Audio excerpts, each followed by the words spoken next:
信信表哥帶芊芊表妹遊海洋公園。海洋公園，我哋嚟啦！5歲的信信表哥今天特別興奮，因為他要帶1歲的芊芊表妹去海洋公園玩。信信緊緊地牽着芊芊的小手，生怕她走丟了。媽媽在後面微笑着，提着裝滿零食和玩具的大背包，準備好迎接這充滿歡樂的一天。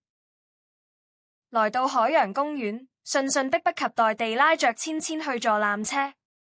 芊芊，你看，好高啦！信信指着窗外的風景，向芊芊介紹着。纜車緩緩地向上爬升，芊芊睜大眼睛，好奇地看着下面的大海和山景，不時發出咿咿呀呀的聲音，似乎也很喜歡這特別的體驗。接着，他們來到了海洋奇觀。信信拉着芊芊站在巨大的玻璃幕牆前，觀看着海洋生物。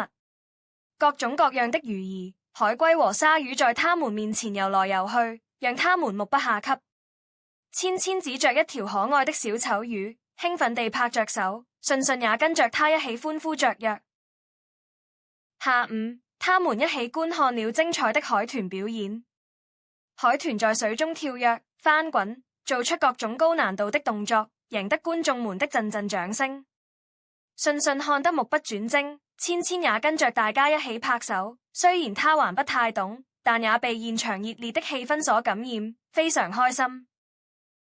看完表演，信信帶着芊芊來到兒童樂園。